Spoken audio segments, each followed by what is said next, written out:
Bien-aimés dans le Seigneur, mesdames, mesdemoiselles et messieurs, bonjour et bienvenue dans cette émission Temple de la Sagesse. Alors nous sommes très heureux de vous savoir nombreux à nous suivre de par le monde entier à travers nos différents canaux de communication. Aujourd'hui, Temple de la Sagesse se propose de vous entretenir sur l'un des thèmes qui suscite de polémiques, de malcompréhension et même parfois de la division au sein du peuple de Dieu. Il s'agit de comment prier. C'est donc cette grande interrogation qui fera l'objet du débat de ce jour. Alors pour en discuter, j'ai l'immense plaisir de recevoir ici sur ce plateau un éminent pasteur que j'aurai le plaisir de vous présenter juste après ce jingle. Temple de la sagesse. Temple de la sagesse, une émission qui révèle les vérités cachées en Jésus-Christ. Cette émission se déroule en live sur la page Facebook et sur la chaîne YouTube de l'École des fidèles du Christ tous les deuxièmes samedis du mois à 11h10. Temple de la sagesse, restez connectés à votre Dieu.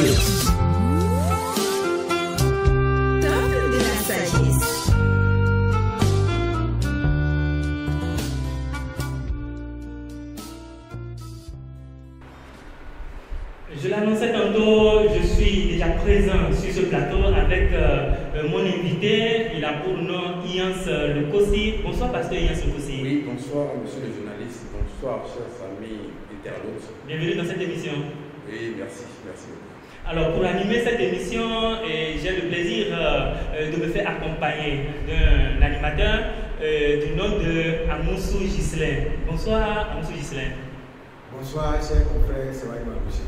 Bonsoir, bienvenue dans cette émission.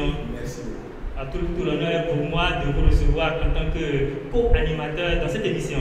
Merci. Pasteur Yassou aussi. Oui, bonsoir, monsieur Amoussou Ghislain.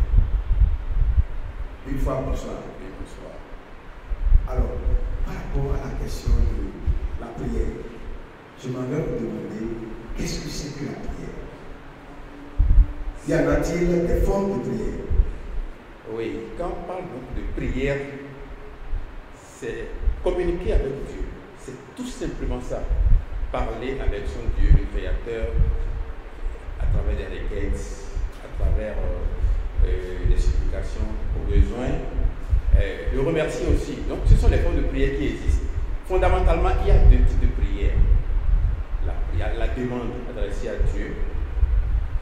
Ça peut être une intercession au profit d'une tierce personne, au profit de moi-même, pour une situation ou autre.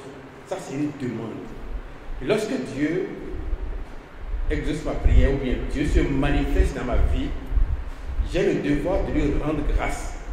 Donc, ce sont les deux types de prières qui existent. Toutefois, je sais qu'il existe toute une variété de prières aujourd'hui, prières de combat, prières beaucoup d'autres choses qui se font aujourd'hui.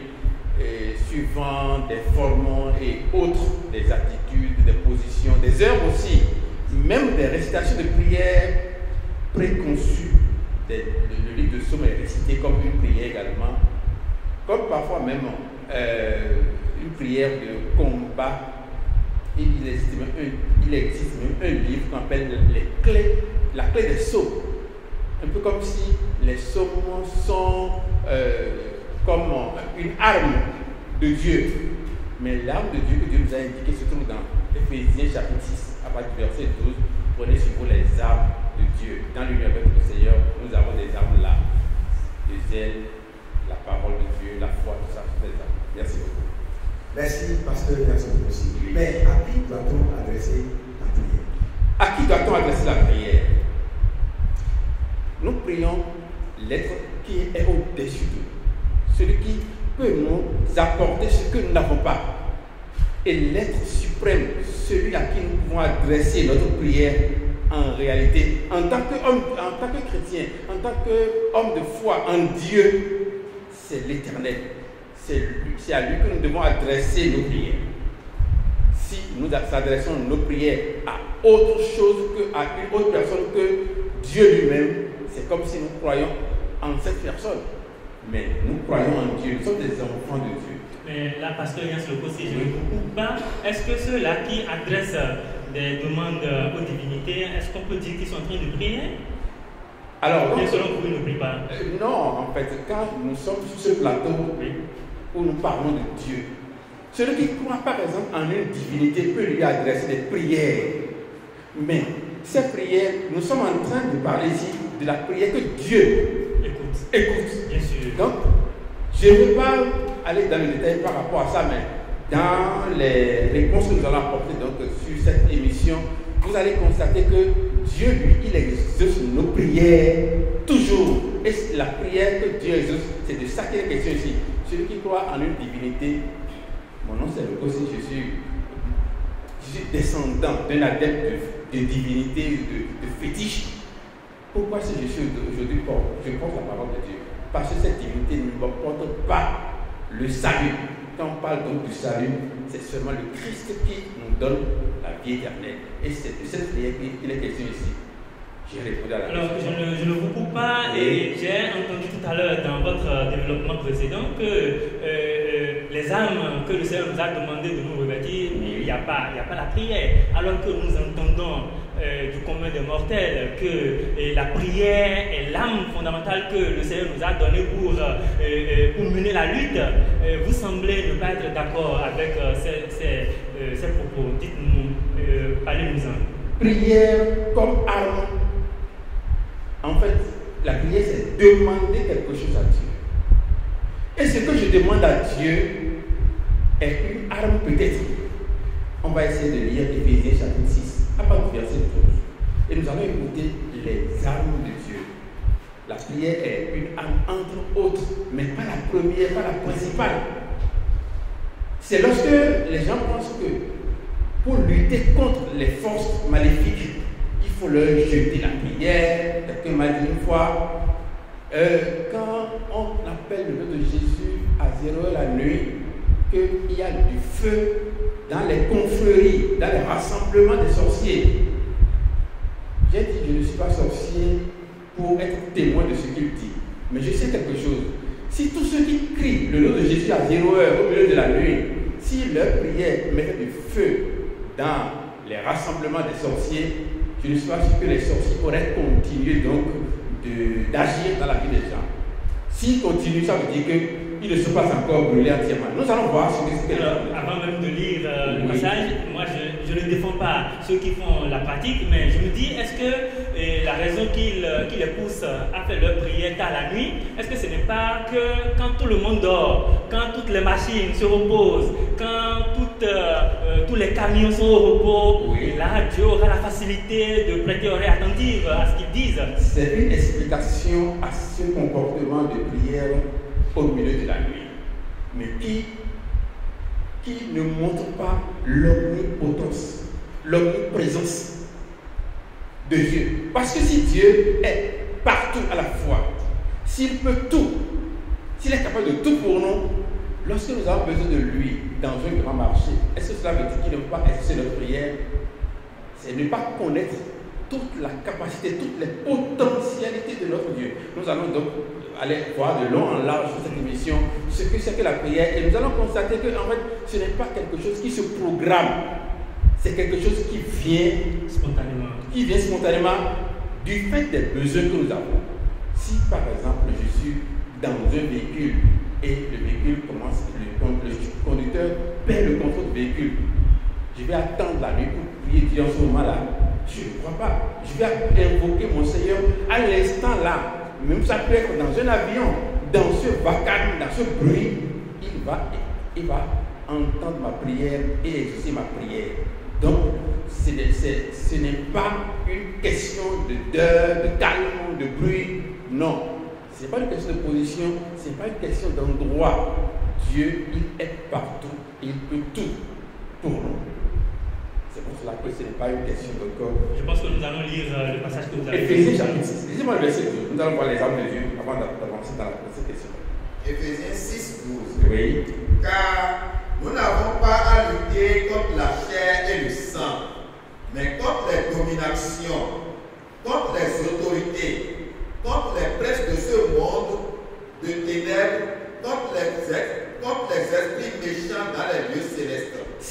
comprenons bien ce que nous venons de lire.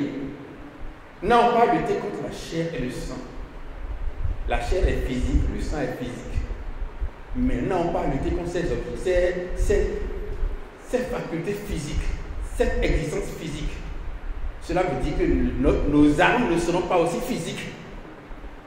Cela veut dire que tous ceux qui pensent que pour prier Dieu, il faut avoir un objet de piété en main, un chapelet, il faut prier devant une croix, il faut prier devant une image. Ce sont des hommes qui ne connaissent pas ce contre quoi nous devons lutter. Nous n'avons pas lutter contre la chair et le sang, mais contre les puissances des ténèbres. Parce que ce sont ces puissances-là qui déterminent tout dans notre vie.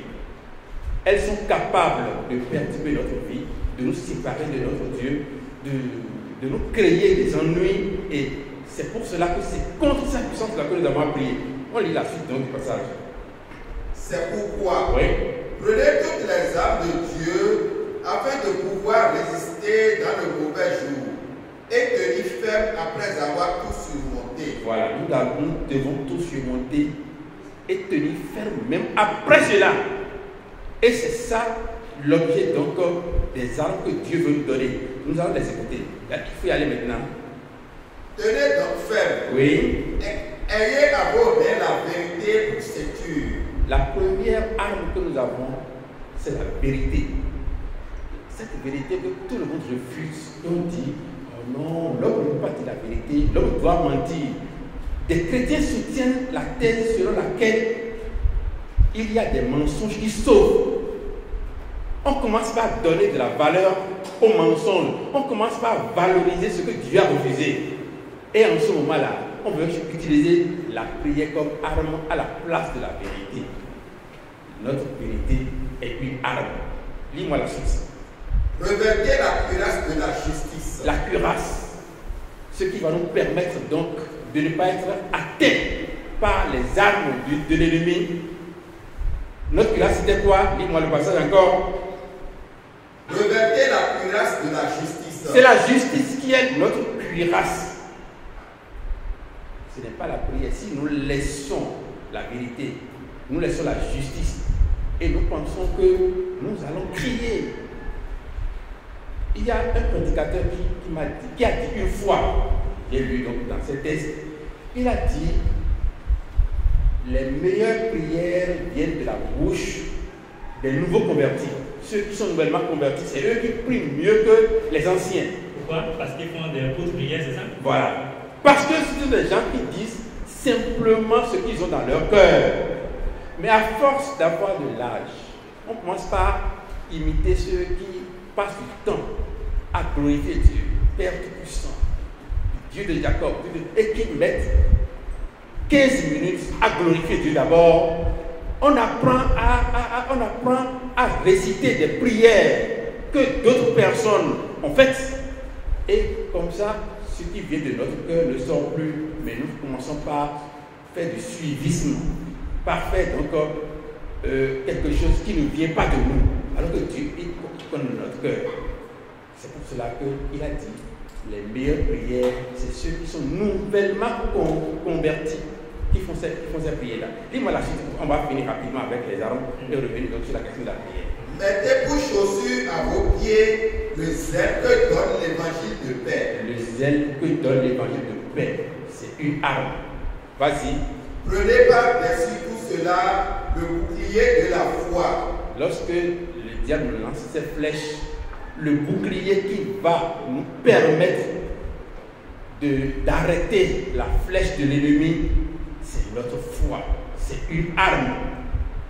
Et tout cela doit maintenant nous aider à faire la bonne prière, la prière que Dieu écoute. Donc les armes doivent permettre donc de connaître Dieu, de lui parler comme cela se doit.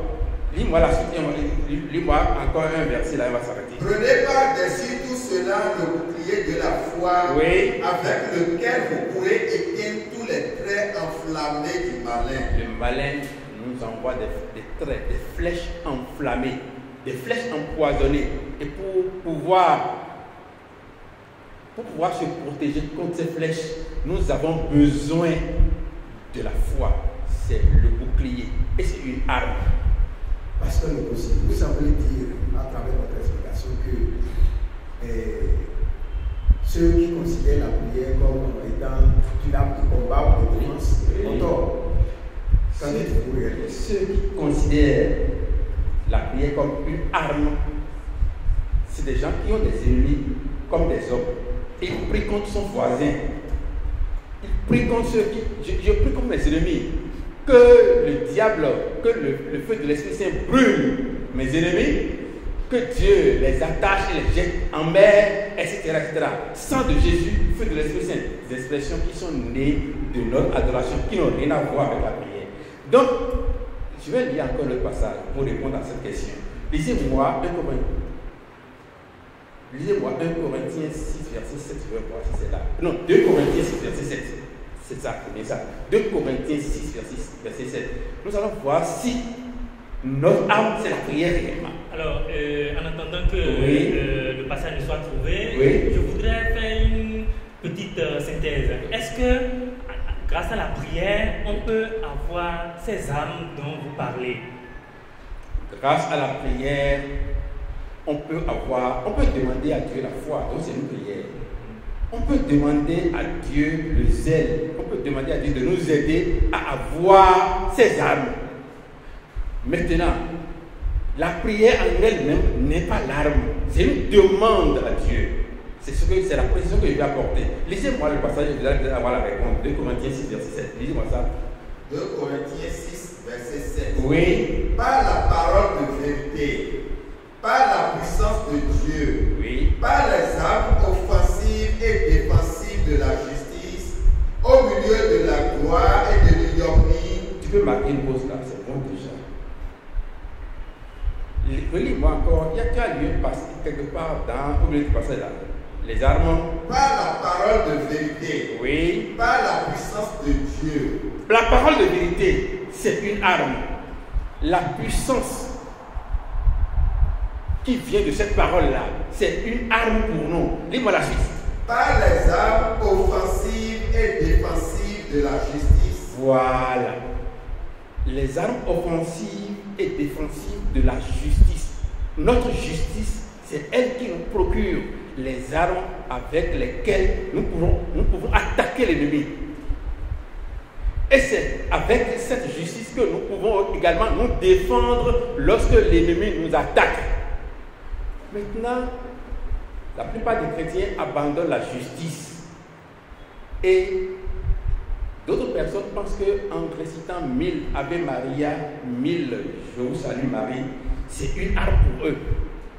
Et ces personnes déjà rejettent la justice et disent on ne peut pas être juste, on ne peut pas vivre dans la sanctification de Dieu. Vous commencez par parler de la sanctification, tout le monde se détourne de vous. Mais si vous faites une prédication qui parle de la prospérité, de la bénédiction, voilà, tout le monde est prêt à venir. La salle est remplie, pleine à craquer, remplie comme l'œuf. Mais quand vous demandez de changer de comportement, Dieu a dit, à travers Joël, il a dit, déchirez vos cœurs et non vos habits. Mais les hommes sont prêts à déchirer les habits et à garder leur cœur. C'est ça le problème. Donc notre arme, c'est la justice. C'est elle qui permet de nous défendre. C'est elle qui nous permet également d'offenser, d'attaquer.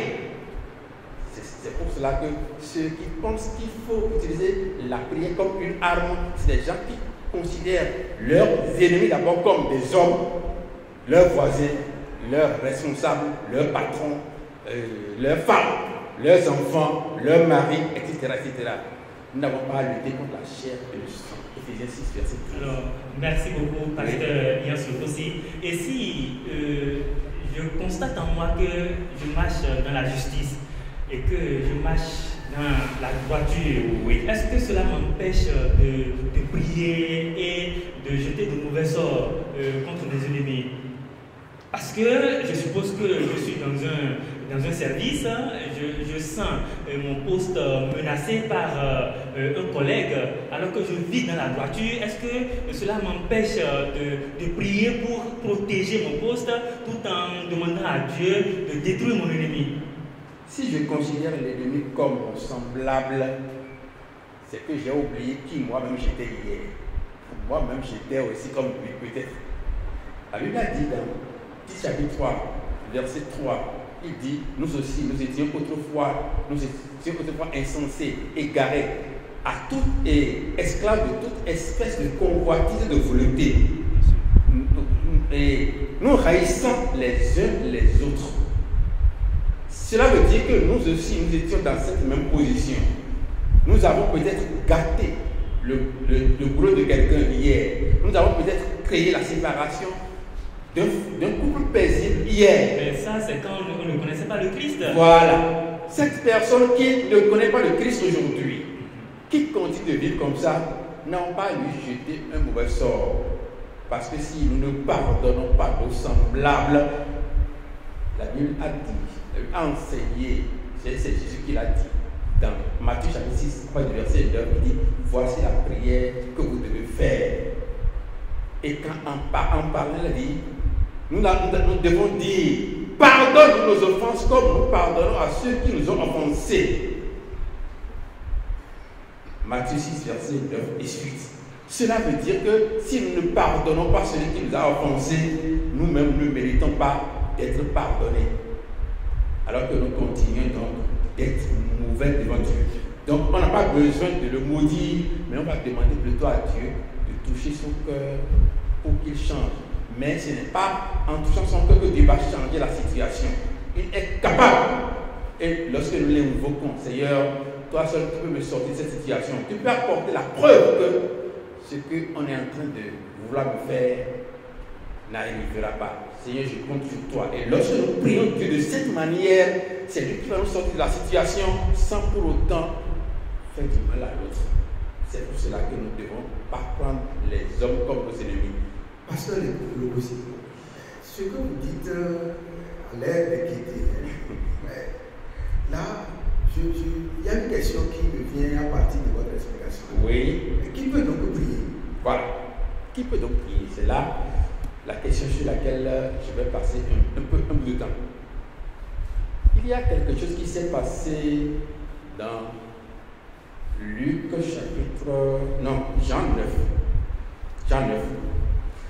Nous allons essayer de lire donc Jean 9 à partir du verset. Nous allons lire les versets 16, 17 et 31.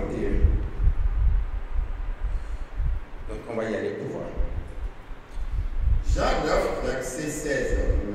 Sur quoi quelques-uns des pharisiens disent, cet homme ne vient pas de Dieu, car il n'observe pas le sabbat.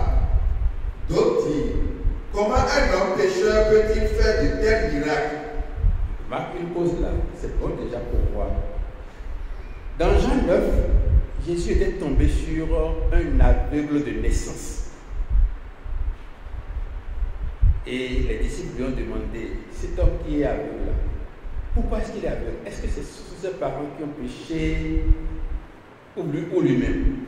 Jésus a répondu, il est devenu aveugle, non pas, il est né aveugle d'ailleurs, non pas parce que ses parents ou lui-même avaient péché, mais c'est pour que la gloire de Dieu se manifeste en lui.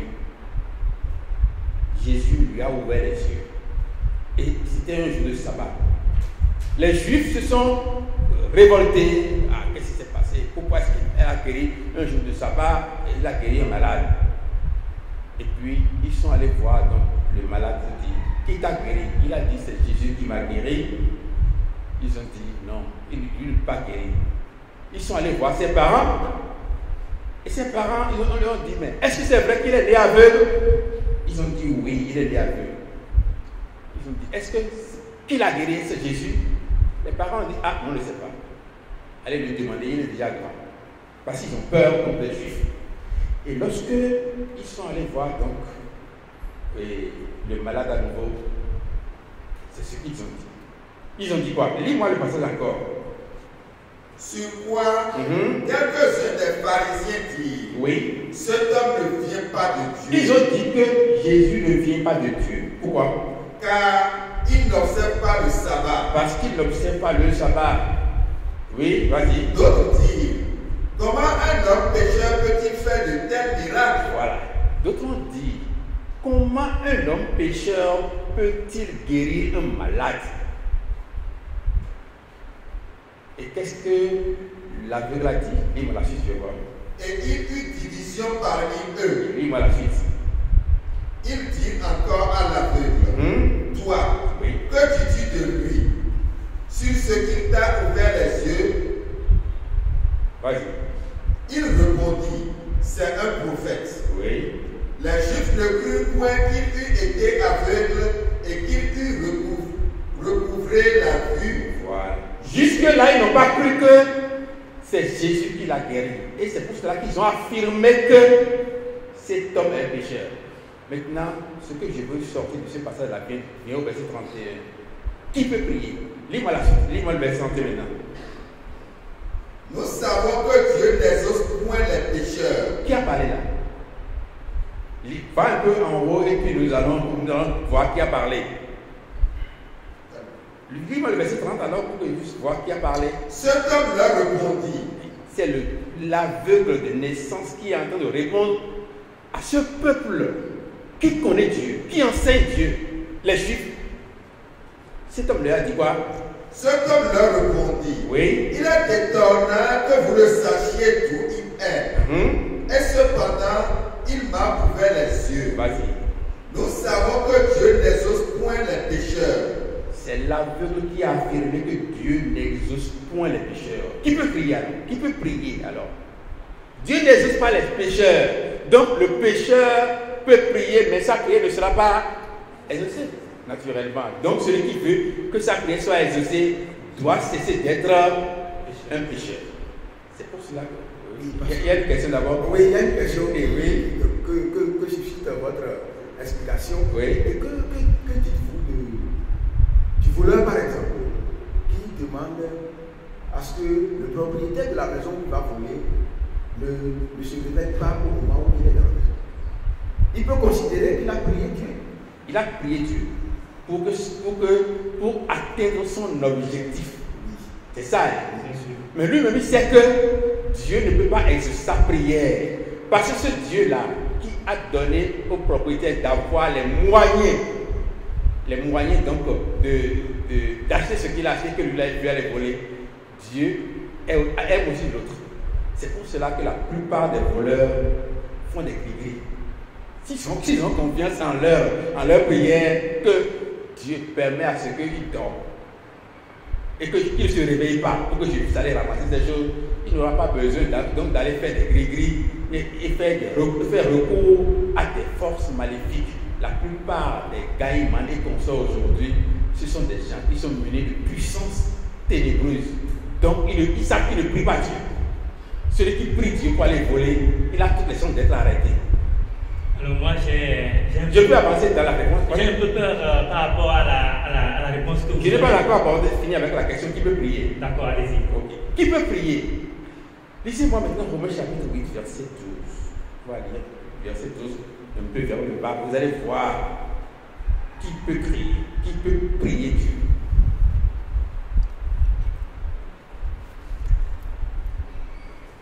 J'attends donc la lecture.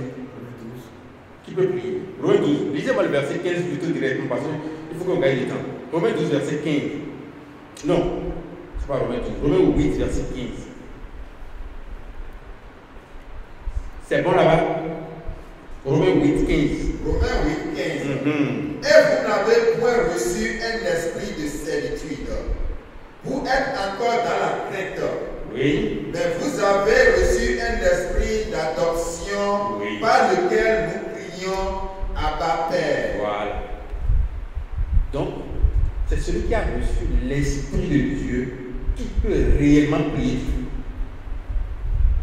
Comment reçoit-on l'Esprit de Dieu? Je vais faire une parenthèse là.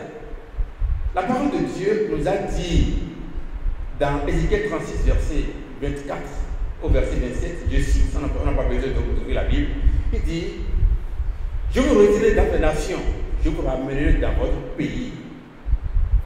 Je verserai sur vous l'eau pure et vous serez purifiés.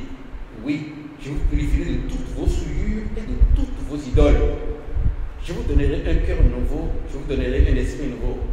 J'enlèverai votre cœur insensible comme une pierre et je le remplacerai par un cœur réceptif. Je mettrai en vous mon esprit et je vous rendrai ainsi capable d'obéir à mes lois, d'observer et de pratiquer les règles que je vous ai prescrites. Alors, vous allez habiter le pays que j'ai promis à vos ancêtres. Vous serez mon peuple et je serai votre Dieu. Ézéchiel 36, verset 24 à 28.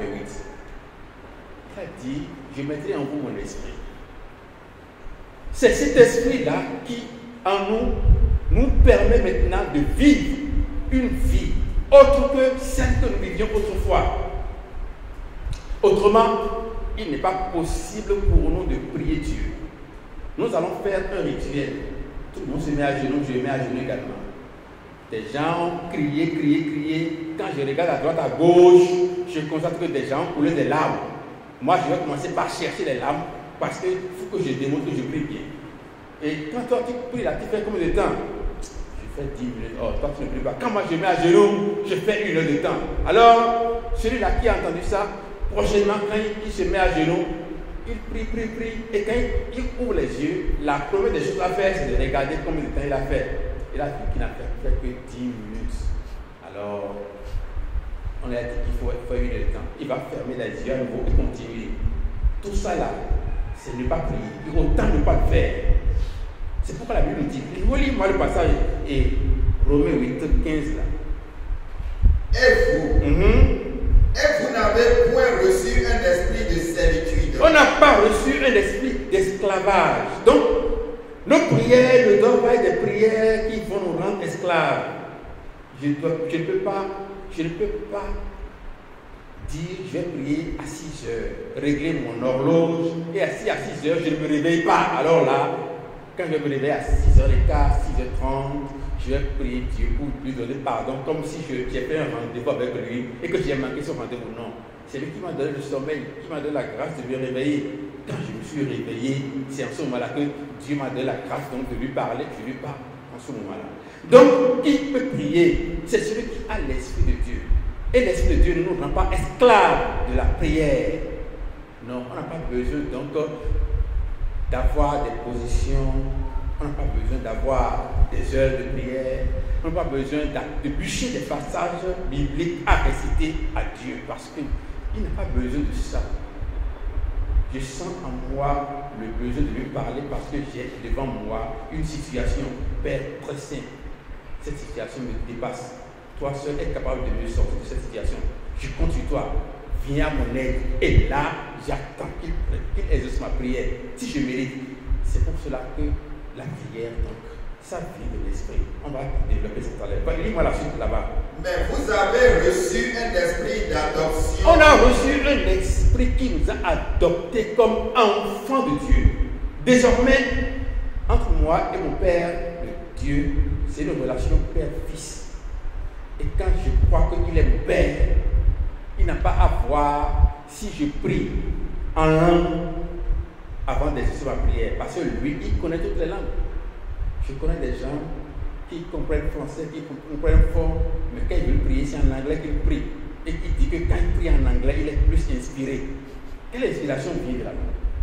L'inspiration, ça vient de l'Esprit de Dieu qui est en moi. C'est pour ça qu'on dit, c'est l'Esprit qui nous dit, qui nous permet de dire Abba, Père, de dire Dieu puissant, de dire Père, d'adresser cette parole donc à Dieu. Qui peut prier Dieu? C'est pour cela que nous devons savoir qu'il y a des choses qui font obstacle à nos prières. Dans le livre de Pierre, dans 1 Pierre chapitre 3, quand Pierre avait écrit sa lettre et il parlait donc aux hommes mariés, il a dit quelque chose que je veux qu'on lise. 1 Pierre 3, 7. Il a dit, Marie, vous devez, lisez-moi le passage là-bas. 1 Pierre 3, 7. Oui.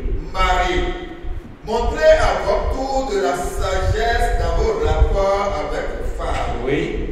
Comme avec un sexe plus faible. Il a demandé aux maris de montrer de la sagesse dans leurs relations avec leurs épouses. Étant donné que nous-mêmes nous traitons les femmes de sexe faible. Alors, nous devons en tenir compte dans nos relations avec elles. Vas-y. Honorez-les. Honorez-les. Oui. Comme devant aussi hériter avec vous de la grâce de la vie. C'est des êtres qui partagent notre vie, qui doivent recevoir la grâce de la vie avec nous. Maintenant, il dit quoi ensuite?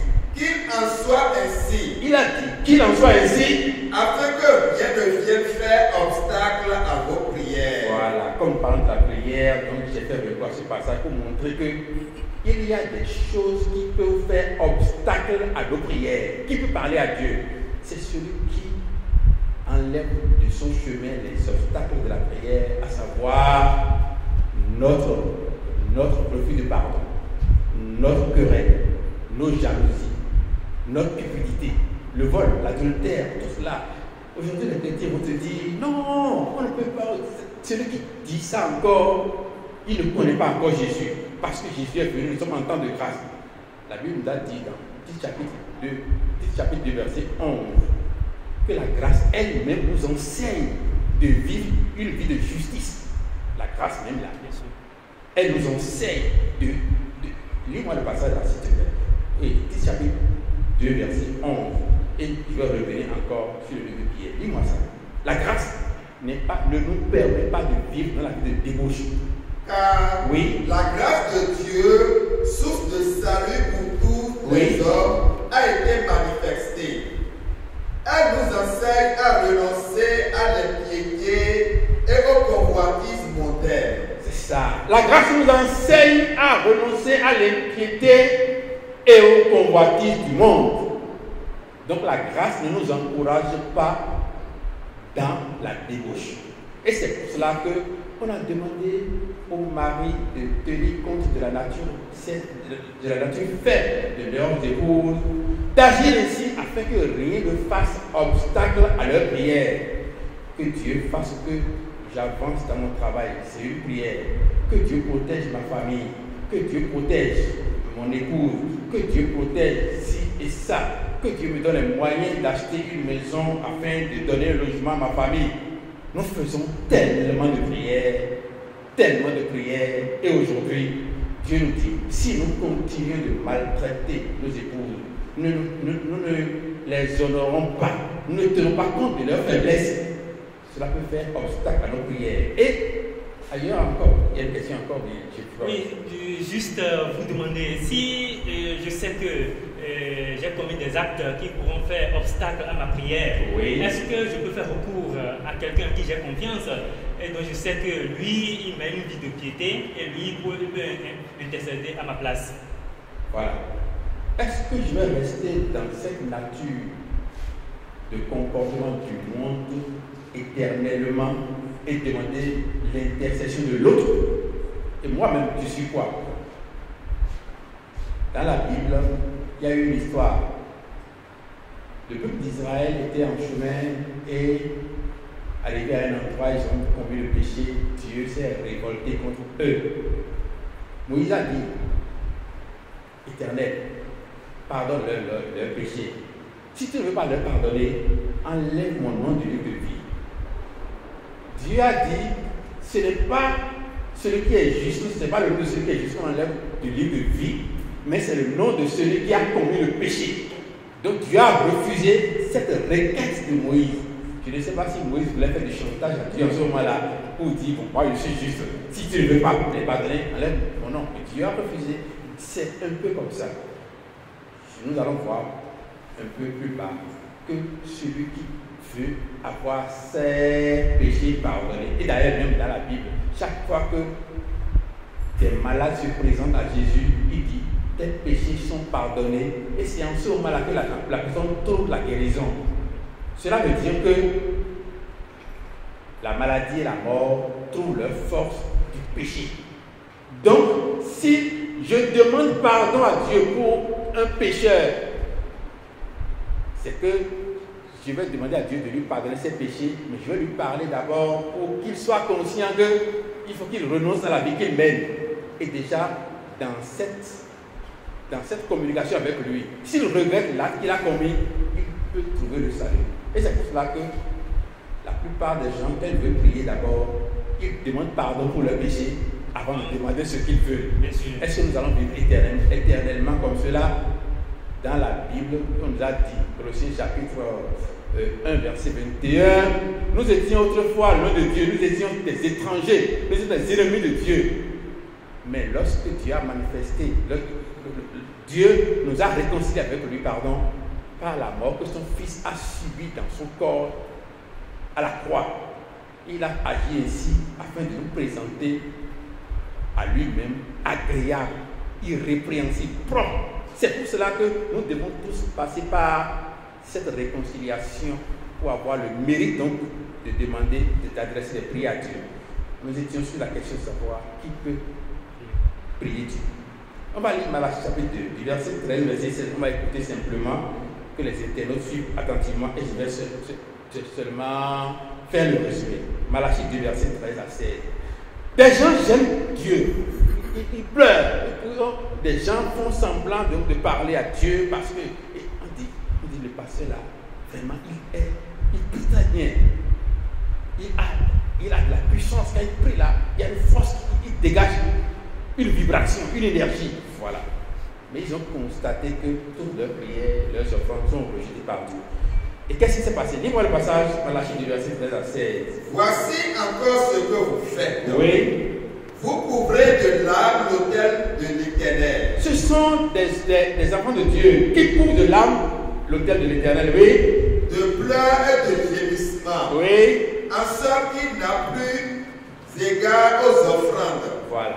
Et quand vous le faites, il a dit, Dieu n'a plus égard à leur offrande. Donc ils viennent à Dieu avec leur offrande, ils viennent à Dieu avec leur dîme, ils viennent à Dieu avec leur prière, mais Dieu ne les écoute pas. On va lire le passage qui confirme même. Lis-moi la suite d'abord. De pleurs et de gémissements, en sorte qu'il n'y a plus égard aux offrandes et qu'il ne peut rien agréer de vos mains. Vas-y. Et vous dites, pourquoi? Parce que l'Éternel a été témoin entre toi et la femme de ta jeunesse, à laquelle tu es infidèle. Lorsque tu es infidèle à la femme de ta jeunesse, Dieu va rejeter ta prière. Donc qui peut prier? C'est celui qui maintient son engagement avec son conjoint, que ce soit l'homme ou la femme. L'enfant qui respecte ses parents, celui qui respecte les ordonnances de Dieu. Parce qu'ils ont été infidèles à la femme de leur jeunesse, Dieu rejette leurs offrandes. Et avec leurs offrandes, leur prière également. C'est ça. Lis-moi la suite. Bien qu'elle soit ta compagne et la femme de ton alliance. Voilà, vas-y. Nul n'a fait cela avec un reste de bon sens. Un seul l'a fait. Et pourquoi? Parce qu'il cherchait la postérité que Dieu lui avait promise. Vas-y. Prenez donc garde à votre esprit et qu'aucun ne soit infidèle à la femme de sa jeunesse. Si vous voulez prier Dieu, et Dieu va exaucer vos prières, qu'aucun de vous, internautes, écoutez-moi bien, qu'aucun de vous ne soit infidèle à la femme de sa jeunesse. Ce sont des obstacles sur le chemin donc de nos prières. Est-ce que ça pour la femme aussi? Pour la femme, c'est pareil. Quand je maltraite mon mari, quand je lui crée des problèmes, quand je maltraite mon épouse, quand je maltraite mes ouvriers, ce sont des obstacles sur le chemin de la prière. Qui peut prier Dieu? Lis-moi la suite. Car je hais la répudiation. Dieu a dit je hais la répudiation. Dans certains pays, la moyenne de divorce est de 3%. C'est-à-dire sur 100 mariages, 3 personnes vont au divorce. Dans d'autres pays encore, la moyenne de mariage par personne, c'est 2 à 3. C'est dans leur vie. Ils font mariage, divorce, mariage, divorce, mariage, au moins 3 fois en moyenne. Ça veut dire qu'il y a des gens qui vont au-delà, il y a des gens qui s'arrêtent à 1, mais ils sont rares. Et ces personnes-là sont nombreux à l'église et à faire donc des prières, Ave Maria et quoi encore, je vous salue Marie, à faire des prières, notre Père qui est aux cieux, à réciter Psaume 50 beaucoup d'autres passages. Des gens qui ont des prières de Saint-Charlemagne en test dans leur poche comme contre accident. Nous allons voir tout à l'heure que tout cela, c'est comme si on utilise ça comme des gris-gris. C'est de l'idolâtrie pure, ça n'a pas d'autre nom. C'est pour cela que je vais lire le dernier passage donc, dans la question qui veut prier. Ésaïe chapitre 1, verset 15 à 17. Ésaïe 1, 15 à 17. Lisez-moi le passage. Qui peut prier? Ésaïe chapitre 1, verset 15 à 17. Quand vous étendez vos mains, Il a dit, quand vous étendez vos mains, je détourne de vous mes yeux. je détourne de vous mes yeux. Vas-y. Quand vous multipliez les prières, Quand vous multipliez les prières, je n'écoute pas. je n'écoute pas. Pourquoi? Vos mains sont pleines de sang. Parce que vos mains sont pleines de sang. Ésaïe chapitre 1, verset 15 à 17. Donc tous ceux qui ont du sang sur leurs mains, Dieu ne reçoit pas leurs prières. Et qui a du sang sur la main? Ceux qui font avortement, là, ils ont du sang sur la main. Ceux qui créent la division dans les couples par leurs mensonges. Ceux qui aident les filles à être désobéissantes à leurs parents. Ceux qui montent les enfants contre leurs parents. Ceux qui montent les parents contre les enfants. Nous sommes nombreux. Je ne veux pas dire nous sommes. Nous étions nombreux à avoir du sang sur la main. Et tous ceux qui ont du sang sur la main, Dieu détourne ses oreilles de leur prière. Qui peut prier? C'est celui qui a la main propre. C'est pourquoi il a dit quoi? La suite, dis-moi la suite. Lavez-vous. Il a dit lavez-vous. Purifiez-vous. C'est celui qui s'est purifié, celui qui s'est lavé, c'est lui qui peut prier Dieu. Donc, pasteur, aussi, vous considérez que le péché est un obstacle à la prière qui peut être exaucée? C'est la vérité qui a dit ça. C'est la vérité qui a dit. Est-ce que Dieu peut exaucer la prière de pécheur? Esaïe vient donc de nous confirmer. Malachie l'a confirmé. Et il y a beaucoup de tests qui montrent que le péché, Pierre aussi l'a écrit, le péché empêche la prière d'être exaucée. Autant ne pas prier. Donc, si je comprends bien, si vous sentez que vous êtes pécheur, autant même ne pas prier. Et c'est pour cela que ceux qui commettent le péché souvent, ils donnent beaucoup d'argent à l'église pour qu'on prie pour eux. Pour qu'ils aient le pardon de leur péché. Voilà. C'est pour cela que d'autres personnes pensent que quand on décrète un mois à rester à jeûne, à faire semblant, je ne sais pas quoi, tout ça là, on dit c'est pour le pardon de nos péchés. Et après le mois là, nous sommes libres maintenant à vivre les vacances, l'appareil peut continuer. On a piétiné quelqu'un ou bien on a fait des démarches anormales envers quelqu'un. Il a dit heureusement pour toi que je suis en carême. J'ai dit, mais si tu n'étais pas en carême, qu'est-ce que tu allais faire? Est-ce qu'on adore Dieu un mois sur 12? Les 11 autres mois, comment est-ce que nous devons nous comporter? Ce n'est pas une affaire de quelques mois. C'est pour cela que celui qui commet le péché, Dieu n'écoute pas sa prière. Et Ésaïe chapitre 1, verset 15 à 17 vient de nous confirmer cela. Alors, pasteur Yann Solokossi, moi j'ai une question sur ce développement. Oui. Et que dites-vous de ceux-là qui ont la main plus ou moins impure et qui prient et qui obtiennent quand même les ossements de leur prière? Voilà. Est-ce que c'est Dieu qui a exaucé sa prière ou bien il a été exaucé par une force diabolique? C'est possible? Oui, c'est possible. Parce qu'en fait, dans Thessaloniciens, il a été dit que le diable aussi fait des miracles pour détourner des gens. Mais Dieu, lui, il n'exauce jamais la prière d'un homme injuste. Ah oui? Non, jamais. C'est la Bible qui confirme. Et c'est pour cela que je vais finalement lire le passage. Romains chapitre 8, verset 26. Lisez-moi ça. Romains 8, verset 26. En matière de prière, même, nous ne savons pas prier. Lis-moi le passage. De même aussi, Oui. l'Esprit nous aide dans notre faiblesse, car nous ne savons pas ce qui nous convient de demander dans nos prières. Oui.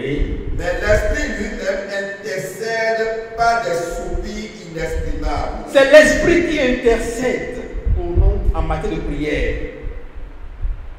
La Bible a dit dans Matthieu 6, verset 32, cherchez premièrement le royaume des cieux et tout le reste vous sera donné par surcroît. Cela veut dire que dans mes prières, ce n'est pas voiture que je vais commencer par demander si je connais vraiment Dieu. Ce n'est pas maison que je vais demander. Ce n'est pas femme que je vais demander. Ce n'est pas mari que je vais demander. Je dois remarquer que je suis un homme colérique. Je me mets facilement en colère. Je vais prier Dieu pour ça. Je vais remarquer que devant certaines... Est-ce que là, en tant que pécheur, si je demande à Dieu de m'arracher la colère, est-ce qu'il va pouvoir exaucer cette prière? L'Esprit de Dieu m'a révélé que je suis colérique, non? N'est-ce pas? Ça veut dire que je suis en communication avec mon Père. Et je me suis rendu compte que quelque chose m'empêche d'être réconcilié avec le Père. Quelque chose m'empêche d'être en harmonie, en communion avec celui qui m'a créé. Je lui demande, je me rends compte de ça, je lui demande ça, il va exercer cette prière-là. Maintenant, je laisse ça là et je demande à Dieu de brûler mes ennemis. Il ne va pas exercer cette prière. Je laisse ma colère, pourtant je demande à Dieu, Dieu, donne-moi la promotion au service.